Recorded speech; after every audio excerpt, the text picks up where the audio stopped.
Hello बच्चों, आप लोगों का मिथिलानी टीचर सुप्रिया यूट्यूब चैनल पे स्वागत है।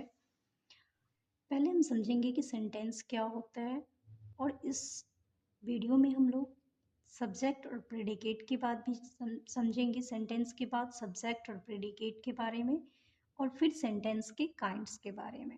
तो चलिए सबसे पहले हम देखते हैं सेंटेंस क्या होता है। What is sentence? A sentence is a group of words that makes complete sense।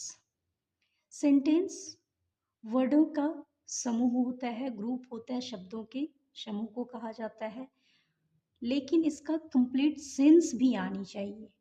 Group of words ऐसे होनी चाहिए जिससे कि कंप्लीट सेंस आए। For example, Sita is a good girl. Sita एक अच्छी लड़की है, तो यहाँ पे कंप्लीट सेंस आ रहा है कि सीता अच्छी लड़की है।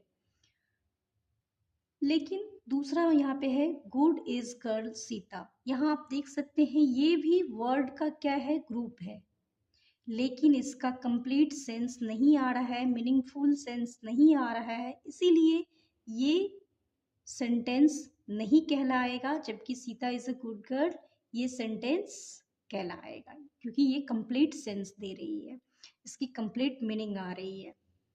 सेंटेंस जो स्टार्ट होती है, sentence start with a capital letter and end with a full stop. Sentence capital letter से स्टार्ट होती है और फुल स्टॉप से एंड होती है। सेंटेंस जो हमारा बनता है वो दो पार्ट के मिलने से बनता है। वो कौन सा है? Subject and predicate.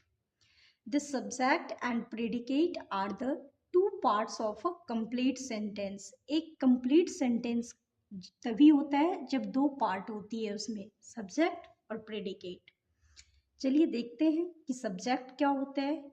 The noun और pronoun that the sentence is about, it usually comes before the verb. किसी भी सेंटेंस में जो सब्जेक्ट, जो नाउन या प्रोनाउन होती है, वो सब्जेक्ट होता है जो वर्ब से ठीक पहले आता है। तो जैसे कि एग्जाम्पल आप देख सकते हैं यहाँ पे, राम इज गुड बॉय। तो यहाँ जो ये राम है, ये इज क्या है? वर्ब है। तो वर्ब से पहले आया हुआ जो नॉन है राम, ये हमारा क्या है? ये सब्जेक्ट है। तो यही होता है सब्जेक्ट। किसी भी सेंटेंस का नॉन या प्रोनाउन जो वर्ब से पहले आती है वो क्या कहलाता है? सब्जेक्ट कहलाता है सेंटेंस में। नेक्स्ट पार्ट जो है सेंटेंस का वो क्या है? प्रेडिकेट है। क्या होता है predicate? The verb based part of the sentence that describe what the subject is doing, did और विल डू। तो ये जो प्रेडिकेट है वो क्या होता है? सब्जेक्ट बेस्ड पार्ट होता है सेंटेंस का, जो ये डिस्क्राइब करता है कि जो सब्जेक्ट है, करता है, वो क्या कर रहा है, वो क्या कर चुका है या फिर क्या करने वाला है। सब्जेक्ट इज डूइंग, डिड और विल डू। तो ये चीजें को क्या करता है? डिस्क्राइब करता है। तो उस पार्ट को हम क्या कहेंगे? प्रेडिकेट कहेंगे। For example, John is going to school. तो यहाँ जो इज गोइंग टू स्कूल है, इस पार्ट को हम क्या कहेंगे? प्रेडिकेट। ये क्या है? प्रेडिकेट है। इसमें जॉन हमारा सब्जेक्ट है, ये जॉन क्या है? ये सब्जेक्ट है।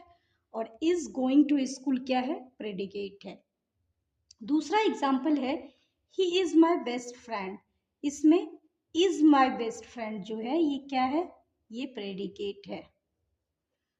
तो चलिए हम लोग देखते हैं एक्सरसाइज का कुछ क्वेश्चन लिए हैं। एक्सरसाइज में देखते हैं कि कुछ क्वेश्चन के थ्रू कि कौन सा सब्जेक्ट है और कौन सा प्रेडिकेट है। पहला क्वेश्चन हमारा है, the milk is very good for a healthy body. तो इसमें देखिए किसके बारे में बात हो रही है? तो मिल्क के बारे में। तो जिसके बारे में बात किया जाता है वो क्या कहलाता है? सब्जेक्ट कहलाता है। तो द मिल्क जो है ये क्या है? ये सब्जेक्ट है। और यहाँ पे है is very good for a healthy body. तो यहाँ से इज से very good for a healthy body, ये क्या हमारा हो जाएगा? तो ये है प्रेडिकेट। ये क्या है? प्रेडिकेट है। इसी तरह Mister Jain is our principal. तो यहाँ पे जो मिस्टर जैन है ये क्या है, सब्जेक्ट है, क्योंकि इन्हीं के बारे में बात हो रही है कि ये हमारे प्रिंसिपल है। और इज आवर प्रिंसिपल जो है ये क्या हो जाएगा, तो ये प्रेडिकेट होगा। The puppy jumped into the car. तो यहाँ पे द पप्पी ये क्या है, सब्जेक्ट है, क्योंकि पप्पी के बारे में बात हो रही है, डॉग के किड के बारे में बात हो रही है। जम्प्ड इनटू द कार, तो ये जो जम्प्ड इनटू द कार है वो क्या कहलाएगा यहाँ पे, तो ये प्रेडिकेट है। ये क्या है, ये हमारा प्रेडिकेट है। I went to the park today. I went to the park today, यहाँ पे आई अपने बारे में बताया जाता है, ये आई क्या है, सब्जेक्ट है। और यहाँ जो है went to the park today, ये क्या हो जाएगा, ये प्रेडिकेट हो जाएगा। Mom baked cookies for us. तो यहाँ पे जो मॉम है, माँ के बारे में बात हो रही है, तो ये क्या हो जाएगा, subject. And baked cookies for अस, ये हमारा क्या होगा, predicate.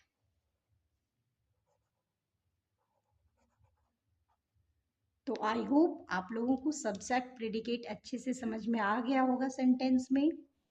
Next, kinds of sentences.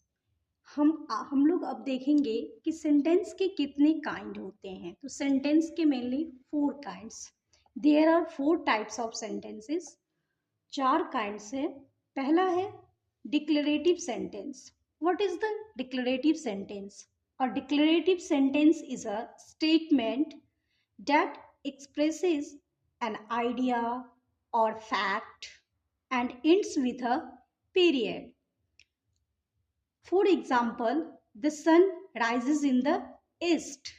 The sun rises in the east. This is the example of the declarative sentence. Declarative sentence जो है किसी भी आइडिया को, किसी भी फैक्ट को शो करता है और ये इंड होता है पीरियड से। तो यहाँ पे देख सकते हैं कि sun rises in the east, सूर्य पूरब में उगती है। तो ये क्या है, ये फैक्ट है, सच है कि वो पूरब में ही, ईस्ट में ही उगता है सूरज। तो यहाँ पे हम देख सकते हैं कि यहाँ पे फैक्ट को, ये इस सेंटेंस में जो है फैक्ट को एक्सप्रेस कर रहा है। तो this is the example of declarative sentence.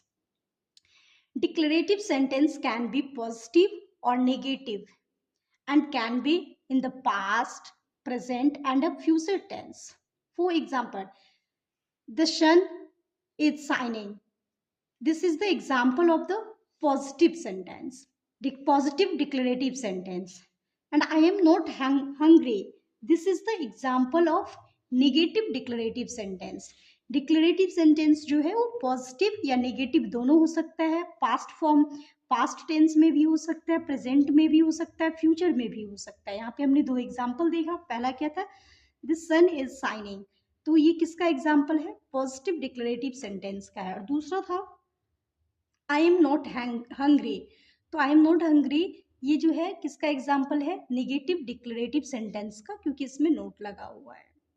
तो आई होप कि आप लोग को डिक्लेरेटिव सेंटेंस समझ में आ गया होगा। नेक्स्ट जो काइंड है वो है imperative sentence. What is the imperative sentence? An imperative sentence is a sentence that expresses a direct command, request, invitation, warning और इंस्ट्रक्शन।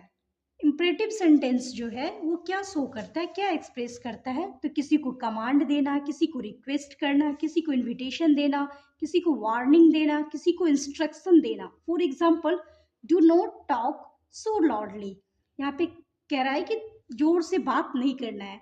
तो जो यहाँ पे क्या हो रहा है, do not talk so loudly, ये क्या कर रहा है, इंस्ट्रक्शन दे रहा है। या फिर आप वार्निंग भी, कभी कभी इस वर्ड, इस सेंटेंस को वार्निंग के लिए भी यूज, जैसे ऐसे कोई पीसफुल, फॉर एग्जाम्पल कि कोई लाइब्रेरी में जोर से बातें कर रही है, तो वहाँ के जो टीचर हैं वो उन्हें क्या बोलेंगे, do not talk so loudly, तुम इतना जोर से बात नहीं कर सकते हो, बात नहीं कर सकते हो। तो ये क्या है, वार्निंग है। और ऐसे वर्ड का इंस्ट्रक्शन के लिए भी यूज होता है, जैसे कोई इन कर रहा है और उसी टाइम बता दिया जाता है कि ये लाइब्रेरी है, आप यहाँ जोर से बातें नहीं कर सकते। फॉर एग्जाम्पल, जैसे कि हॉस्पिटल में कोई बात कर रहा है तो वहाँ पे क्या है, वार्निंग होता है कि आप यहाँ क्यों चिल्ला रहे हैं, यहाँ पे इतना ज़ोर से बात करना अलाउड नहीं है, do not talk so loudly. तो इस चीज़ वार्निंग के लिए, इंस्ट्रक्शन के लिए, कमांड या रिक्वेस्ट के लिए हम जो वर्ड शो करता है, जो सेंटेंस इस चीज़ों को शो करती है, एक्सप्रेस करती है, उसे हम इंपरेटिव सेंटेंस कहते हैं। नेक्स्ट काइंड है interrogative sentence. Interrogative sentence, what is the interrogative sentence? A sentence that asks a question ends with a question marks is called interrogative sentence. Interrogative sentence जो है generally हम use ही करते हैं इस sentence का किसी से क्वेश्चन पूछने के लिए। और जब हम किसी से क्वेश्चन पूछते हैं तो ऐसे सेंटेंस को इंड जो हम करते हैं वो किसके साथ करते हैं? क्वेश्चन मार्क्स के साथ करते हैं।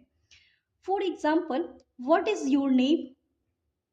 Look at here, this is the question marks, this is the sign of the question marks. तो what is your name? आपका नाम क्या है? तुम यहाँ क्या कर रहे हैं? क्वेश्चन पूछ रहे हैं, what is your name? तो this is the example of the interrogative sentence. Why are you late? This is the also example of the interrogative sentence. तो interrogative sentence express for asking some question and it end with a question marks. The next type is the exclamatory sentence. What is the exclamatory sentence?